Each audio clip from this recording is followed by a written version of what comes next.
Welcome everybody to today's webinar From Bench to Bedside, Development of a Virus-Free Clinical CAR-T Manufacturing Protocol, presented by Dr. Katrin Mestermann from Fraunhofer IZI. Thank you for joining. My name is Dr. Marcello Stein. I am the Commercial Director at Plasmid Factory and will moderate this session. Let's start with some general organizational remarks, before I will briefly introduce Plasmid Factory and the Minicircle technology, to then hand over to Dr. Mestermann. The webinar will be recorded and made available to all registrants. Participants are muted but can post questions in the chat using the question mark symbol in the upper right. Questions are only visible to the moderator and will be read out at the end for answering. You can also download additional material using the material download function again in the upper right. Please adjust your viewing window in the center according to best visibility using the zoom buttons. Let's now continue with a brief introduction to Plasmid Factory and the Minicircle DNA. Plasmid Factory was founded in the year 2000 and with that has more than 25 years of expertise in DNA manufacturing. We are an independent, flexible and trusted European CDMO. Most importantly, we offer scalable production from research grade to high quality grade up to GMP grade. We have several proprietary technologies, most notably the Minicircle, of which you will hear more during this talk. Over the years, we successfully delivered more than 3,500 plasmid in Minicircle projects with a 99.9% success rate. Our main offering is custom-made plasmid and Minicircle DNA. We also offer in-stock DNA, namely plasmids and Minicircles for AAV manufacturing, as well as DNA-centered services and analyses. As said before, we offer our DNA manufacturing in several quality grades, starting with scientific quality grade for advanced research standards. Furthermore, we have high quality grade, which is the highest non-GMP standards following EMA guidelines. And finally, GMP grade for full clinical and commercial compliance. Our GMP building and state-of-the-art and dedicated state-of-the-art facility went successful online in the beginning of the year. And most notably, it has a full end-to-end single-use process to completely eliminate the risk of cross-contamination. That our DNA quality is not just an abstract concept can be seen here, as we are part of several clinical trials, for example, the Caramba-1 study, as well as transpocate-19 and the Lion-1 study, of which you will hear more during Dr. Mestermann's presentation. Now, let's have a more detailed look at the Minicircle technology. The Minicircle is a minimalistic DNA vector reduced to the gene of interest. It starts out as a parental plasmid containing the gene of interest, as well as still containing the plasmid bacterial backbone, as well as two recombination sites. Via a unidirectional recombination process, two molecules are created. One, the Minicircle, which is basically just the gene of interest with a small joining region. And second, the mini plasmid, being basically the unwanted bacterial backbone. During the purification process, the mini plasmid is completely eliminated, leaving you with the highly pure Minicircle preparation with over 95% of supercoiled molecules. The main difference between the Minicircle and the respective plasmid is that the Minicircle is of course smaller in size, as it does not contain bacterial backbone sequences, whereas the plasmid is of course larger and still contains the bacterial backbone sequences. Without bacterial backbone, the Minicircle comes with several advantages. Without the backbone, it has of course no antibiotic resistant genes or other bacterial markers. With that, it's less immunogenic, it has reduced transgene silencing and shows lower DNA toxicity, leading to higher transfection efficiency and a stronger, more stable gene expression, ultimately improving the yield at minimized costs. Also, the Minicircle has almost no cargo size restriction, which makes it ideal for virus-free gene transfers. It is now a pleasure to introduce today's speaker, Dr. Katrin Mestermann. Dr. Mestermann is Group Leader and Head of GMP Development Unit at the Fraunhofer IZI in Würzburg. Her work focuses on translating advanced immune cell therapies from lab-scale development to GMP-compatible manufacturing, with particular expertise in CAR T-cell process development, virus-free gene transfer approaches, and clinical translation. Since completing her PhD in the group of Professor Michael Rudicek in 2019, she has worked at the interface of scientific innovation, ATMP manufacturing, and translational cell therapy development. Dear Katrin, the stage is yours. Thank you, Marcello, for this nice introduction, and thank you for looking and hearing at us today. And as Marcello has already mentioned, I would like to talk about the development of a virus-free clinical CAR T manufacturing protocol.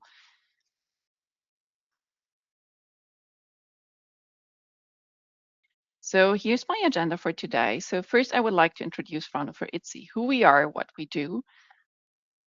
Then I want to do a deep dive into the virus-free CAR T engineering using transposase-mediated gene transfer, how to establish a GMP-compliant manufacturing process, and also give you an introduction to our fast lane to clinical translation. For transparency, I would like to highlight that the first part of data that I will show has been generated in cooperation with the University Hospital of Würzburg and Plasmid Factory, and the GMP-compliant manufacturing is a trilateral cooperation between the Fraunhofer IZI, the University Hospital Würzburg, and Plasmid Factory. Now let me introduce Fraunhofer IZI to you. The Fraunhofer Institute for Cell Therapy and Immunology, led by Professor Ulrike Köhl, has a focus on immuno-oncology and infectious disease pathology. The main location, the headquarters, is based in Leipzig, where I'm actually sitting today. But my usual location, as Marcello has already mentioned, is usually based in Würzburg. Within the field of cell and gene therapy, we cover everything from early development to GMP manufacturing. And in the development service, we have a special focus on optimizing manufacturing protocols, not only for gene-engineered T cells, but also for NK cells, macrophages, and iPSCs. Here we focus on the optimizing of cell isolation, engineering, and freezing workflows, but also on the viral and non-viral gene delivery systems. And we also offer equipment and prototype performance testing, always with a focus on GMP-compliant manufacturing. We also have a strong interest in upscaling and automation because we know that these are things that customers sometimes cannot do themselves. And we have a nice amount of different devices that help us all to do these process optimizations for ourselves, but also for our customers. We have 2 state-of-the-art GMP manufacturing facilities for cell-based therapeutics. And with that, we are one of Europe's largest manufacturers of cell and gene therapies.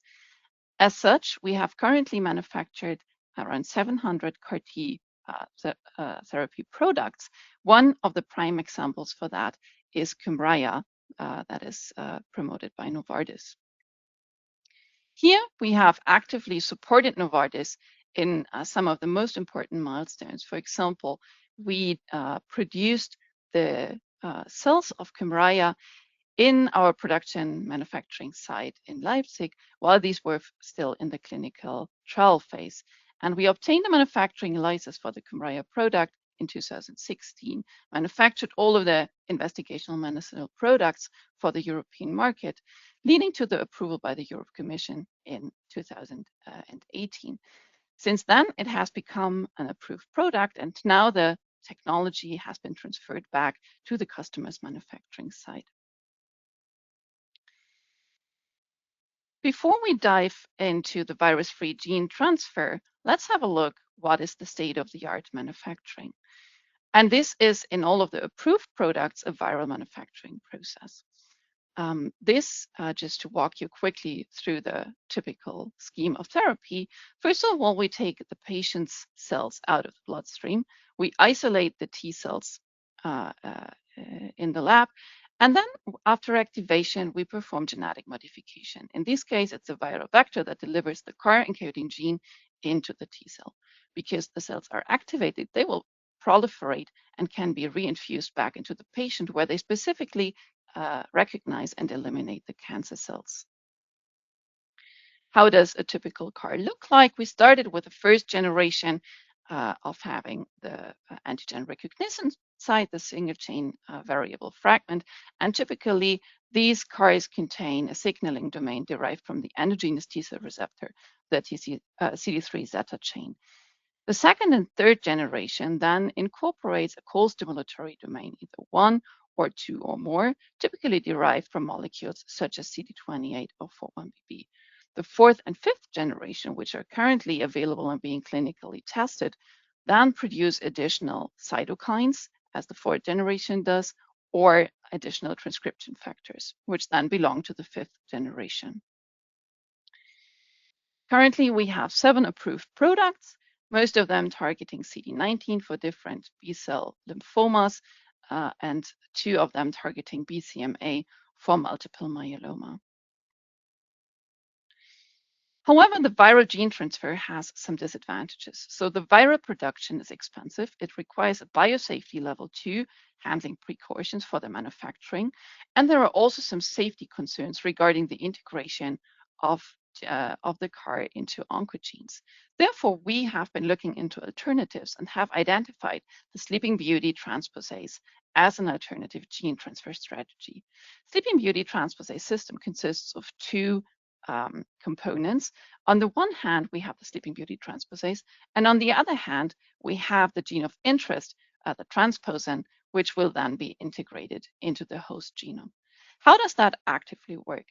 Upon expression into a protein, and once the protein is available, the transposase binds to the so-called inverted tandem repeats, which are flanking the gene of interest. The gene of interest is typically encoded in a plasmid vector, and the transposase itself can be supplied in different formats. I will comment on that a little bit later. Now, when the transposase, the Sleeping Beauty, binds to the inverted tandem repeats, it cuts and pastes the gene of interest into the host cell genome, so in the T cell, into the T cell genome, and it can do that whenever there's a TA sequence.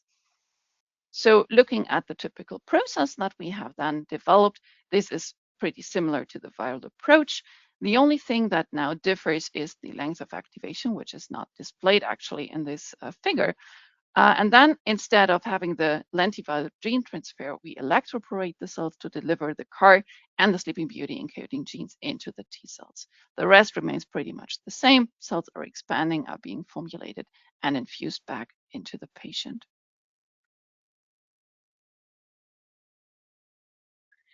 So to achieve this genetic modification, different steps are required. So first of all, we need the expression of the Sleeping Beauty, in this case from a plasmid, and then the recognition of the flanking repeats, the cut and integration into the host cell genome. So for proof of concept, we first started to supply both of the required components as a typical plasmid, having a relatively big plasmid and the gene of interest and the Sleeping Beauty at a relatively small proportion of that, as it is the case in a typical plasmid. For proof of concept, we now used a GFP. And using this system, by doing different titrations of components, we were able to achieve 15% of gene transfer, so of GFP expressing cells. When we transferred these into a CAR system, or because of course we want to express a CAR and not a GFP, here we observed similar expression rates. And here I would like to mention that for the detection of the CAR, we have a surrogate marker, a transfection efficiency marker, which is a truncated EGFR, which is encoded on the same cassette as the CD19 CAR, and can be used as a transfection marker, independent of the targeted antigen.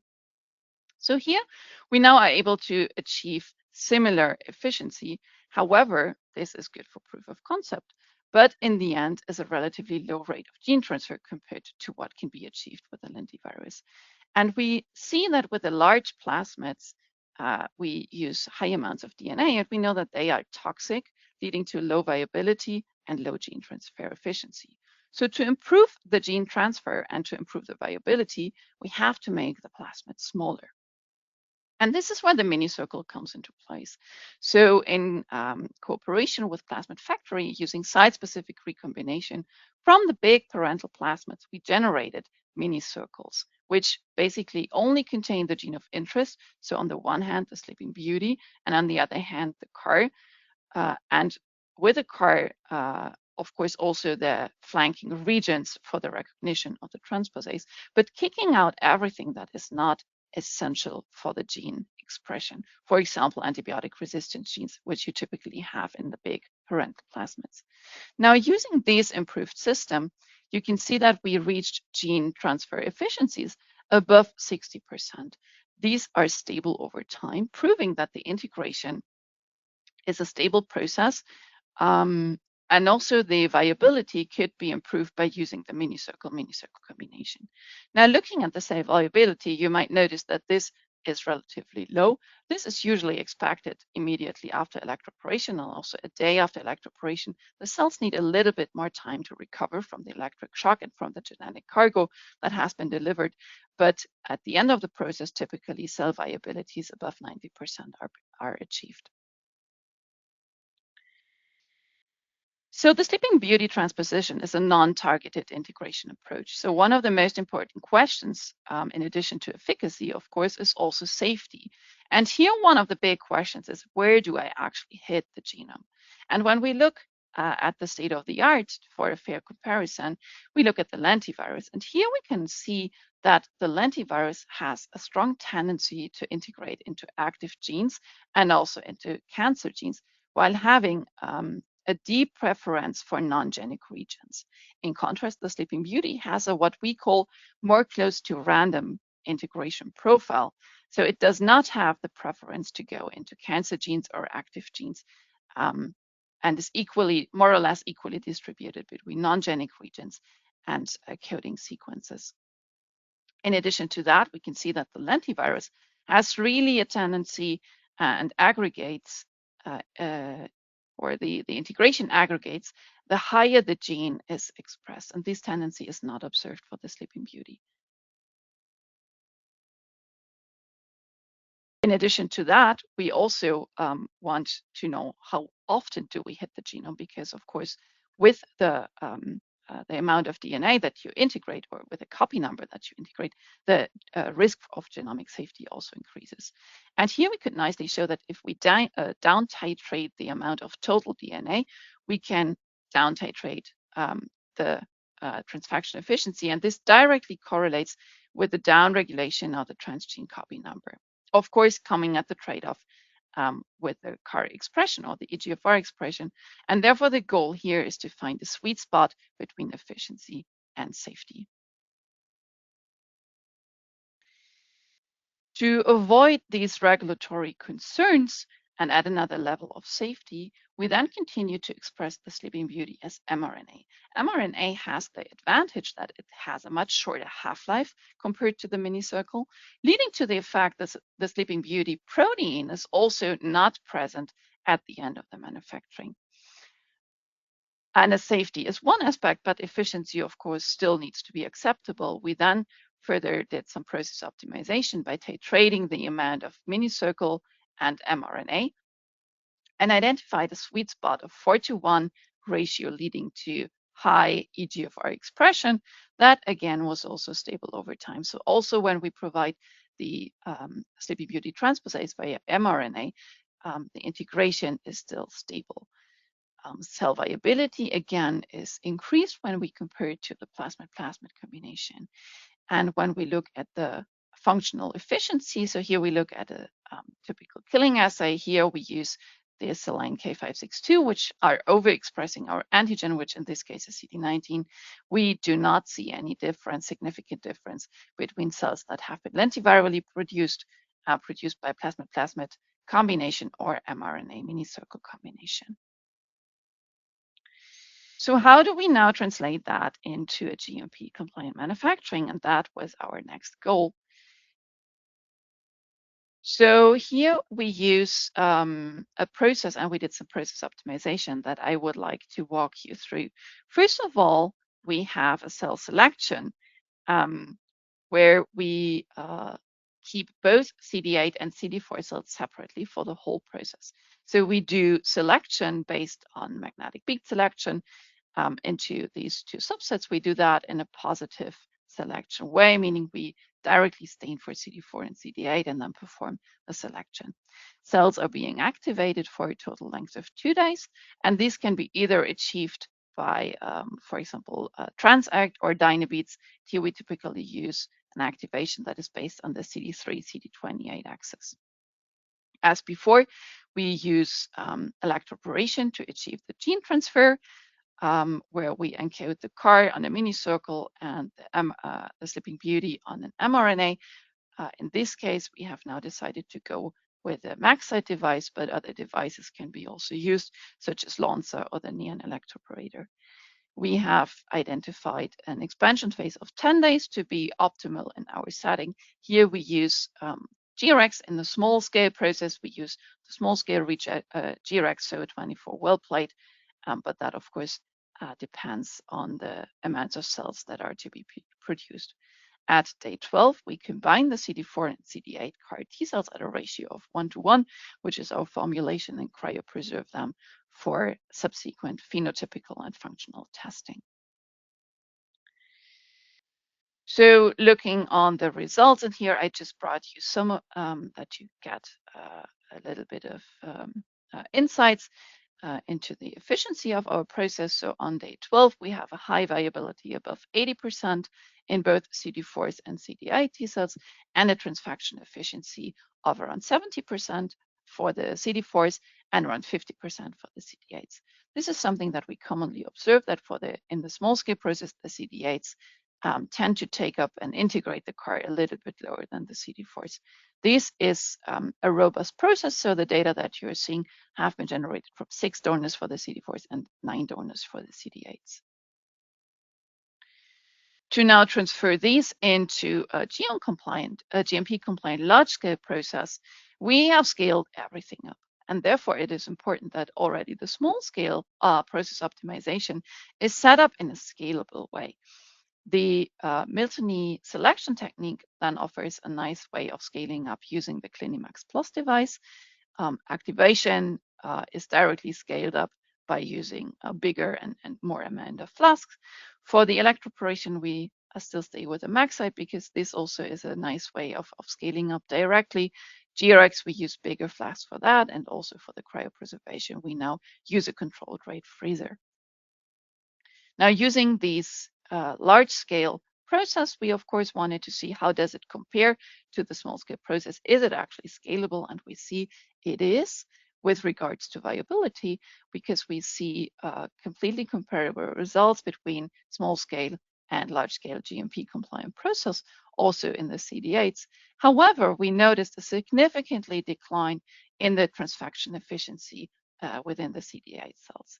And of course, this was quite bothering us, and we wanted to know what's happening. And therefore, we did some analytics of the process to check where does it actually not scale correctly.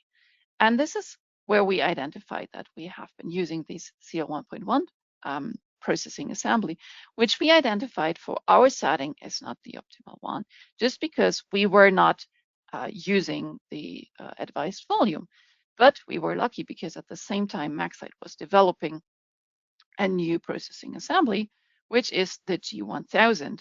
And that actually directly scales and is even performing better. So when we repeated the very same process, and the only thing that we changed was the electroporation cassette, we now are able to achieve very high transfection efficiencies above 80%, which have proven to be robust also over various repetitions.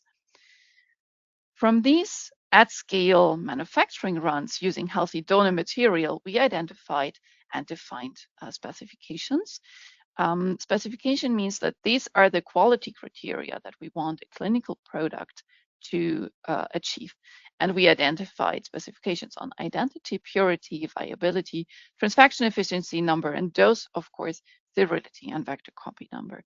Vector copy number, however, is typically used for information, because with the Sleeping Beauty approach, the regulatory authorities have not yet decided what is a robust value that should not be exceeded. And when we repeated the process, that was carried out before in healthy donor material, but now using relevant patient material, we can see that this is quite comparable with regards to viability being robust, and also for the transfection efficiency being robust between patient and healthy donor material. In all of these manufacturing runs, which were 3 in total, all of the specifications that we have defined before using the healthy donor material could be confirmed and reached in the patient material, proving that we have developed a very robust process. So all of these data then went into the required documents for clinical trial application, which has some core documents that are to be filed. One is the investigator's brochure, and the other one is the IMPD, together with a clinical trial protocol. These were used to submit a clinical trial application, and we actually received approval by the regulatory authorities, leading to the LION-1 trial that is carried out by Michael Hudacek at the University Hospital of Würzburg, funded by the NCT and carried out at the University Hospital of Würzburg. The LION-1 study is a phase 1 clinical trial to assess the safety and tolerability of ROR1 CAR T cells in ROR1 positive tumors, and currently 6 patients or cells from 6 patients has been manufactured, which is a great milestone for us. So how can you now benefit from this process? And here I would like to mention that for the process that and the data that I have just presented to you, we started with a small scale process protocol optimization back in 2018. Then entered into upscaling. At some point, you do a process freeze, because only then you can really transfer to GMP-compliant manufacturing. We performed the validation runs, generated the preclinical data package to clinical trial application, leading to the first patient being treated in 2024. So this is a range of 7 years. Keep in mind there was a pandemic in between. However, we now have an established clinical manufacturing protocol. We have a granted general manufacturing license and a regulatory approval for this process at the Fraunhofer IZI. Now, a second clinical trial is being based on this process, which has started, where we have started the validation runs in 2024, and the first patient being treated is expected for the first quarter of 2027. So in roughly a year, a little bit more than a year, we can achieve to enter the clinical translation if a process is fixed, and we can directly jump into the validation runs. The good thing is that we have already learned many things in the process optimization. And if you are interested to join this process, you don't have to make the same mistakes that we did. So we have learned that the process is part of the product, and the good process takes time. But you don't have to spend the time of process optimization if you hijack our process, which is possible. So you need a well-defined process in the very beginning. Always keep in mind the scalability of a process, because if you develop a process at small scale that in the end turns out not to be scalable, you will be starting with the process optimization all over again. So scalability does not only save money, but also saves time. The vector is also part of the product. So you know your vector and keep it stable over time. And this is why Plasmid Factory is also a great support in doing this, is a good partner to be at your side. Choose the right quality at the right time whenever you are dealing with your materials, because this can also save you money and time. And of course, sometimes the pre-treated patient material behaves different than a healthy donor, so keep in mind your entity that you actually want to treat. If you need support for your clinical translation and you want to bring your product into the clinics, you can come to us at Fraunhofer IZI, because we have everything that it needs. Wherever you need support, we have an academic research and development department. We can do process development into GMP process development and upscaling, but we also have the facility for GMP manufacturing. We have a good connection into the regulatory authorities and can support you in your regulatory work. And of course, we also have a clinical network if you need support on that side. with that, if you want to contact me, if you want to reach out, have any questions, you can do that via my LinkedIn account or via email. And last but not least, I also would like to point out one conference that is being organized by the Fraunhofer IZI in Leipzig. It's happening in November. It's the Lion Conference. And there is still the possibility to submit abstracts for the poster presentation or to register as a participant. With that, I would like to thank you for your attention. I would like to thank Plasmid Factory for also giving me the opportunity to present our work that we have carried out in cooperation. And then I'm happy to take any questions. Thank you very much, Katrin, for this very interesting talk and the insight in your great CAR T-cell manufacturing expertise. As said before, slides and recording will be shared to the registrants of this webinar in the coming days. And now we are open to questions. Please use the respective function in the upper right corner of your screen and directly post them into the chat. And Katrin will be happy to answer them. We have already some questions in there. We can wait a couple of minutes more so that you can write additional questions if you like. And then I will start reading them out.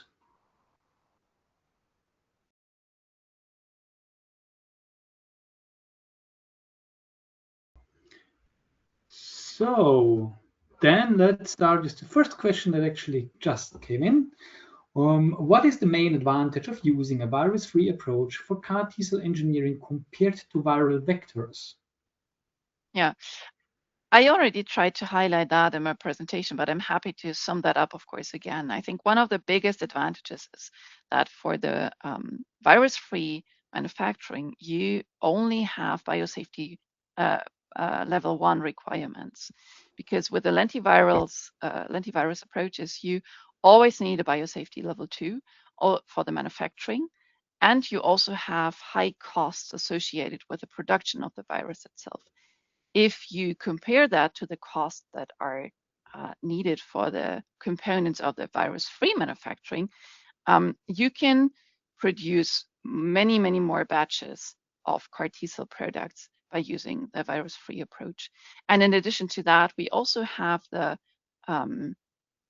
changed integration profile. And as we see real-world data emerging with the lentivirus approaches, we are also aware of the box warnings that the FDA has issued for secondary malignancies. So there is, and the situation is still being observed if the lentiviral integration might trigger secondary malignancies. With the Sleeping Beauty, this has currently not been observed. However, we also have to be aware that, of course, the timelines or that the patients are being observed for is not the same for Sleeping Beauty yet as it is for the lentivirus. So regarding long-term safety, of course, we need to be careful. We need to observe, but Sleeping Beauty might offer a little bit of a safer gene transfer as well. Thank you very much. The next question actually addresses another very important aspect. So I will read it out again. What is a realistic maximum plasmid or mini plasmid cargo size that can be efficiently delivered using transposon systems? Specifically, I'm interested in accommodating complex gene circuits such as SYN-Notch that are constrained by lentiviral packaging limits. Very good point. Just briefly up front, and then Katrin, I hand over to you. The Minicircle, important to call it Minicircle and not mini plasmid, has almost no cargo limit, so we have successfully shown that 20 kbs are no problem to be delivered. And now for the transposon part, please, Katrin. Yeah, I think from a technical side, the Sleeping Beauty does not have a cargo size limitation.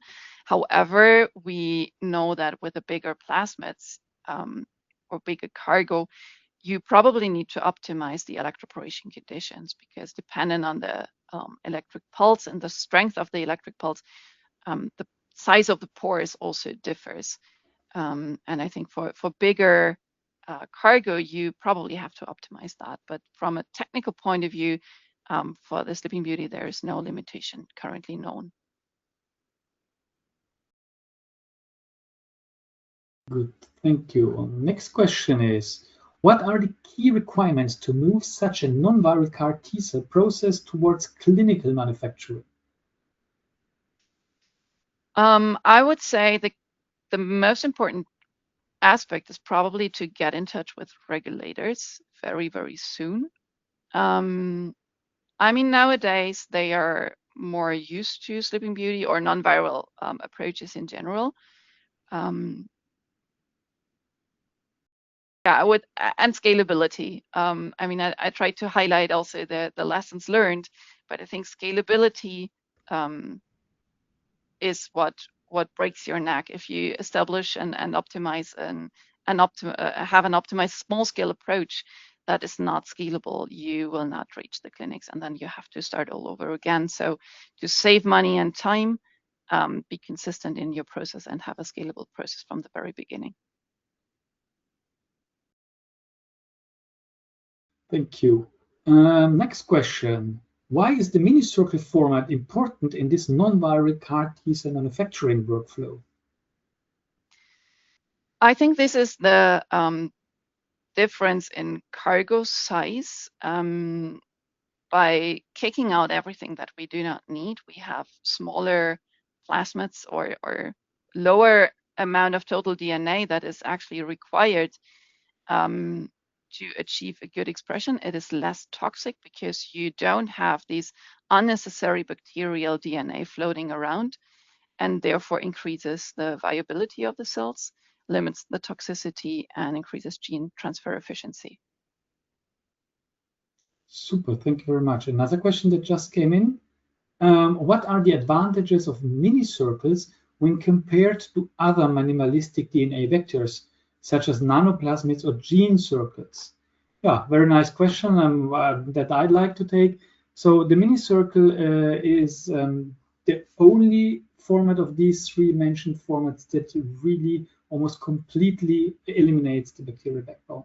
I mean, nanoplasmids and gene circles are definitely smaller than regular plasmids, but do not completely eliminate the functional bacterial sequences. It's a step into the right direction, but still there are sequences left that the minicircle does not have. And that is actually seen when it comes to a direct comparison in performance. So with the minicircle, you really have the most thorough elimination of unwanted sequences, which then is really shown in the results. Furthermore, the minicircle is available up to GMP grade, which is, of course, for any kind of clinical translation is essential. Yeah, and we are really proud to be the only minicircle manufacturers that are able to go to GMP grade. Can I add upon that? I think one aspect that, especially on the European market, is not to be neglected is the production in Europe. Because in the current times where global delivery chains sometimes can be difficult or uncertain, I think it's a strong argument also to have a local European production of materials. Thank you very much for pointing that out. We actually indeed get the respective questions. And most importantly, while being based in Europe and being very flexible, we of course also deliver worldwide. So whoever is in need of a minicircle, it doesn't matter if it's Asia and the US or Europe, of course, can have access to it without any kind of hassle.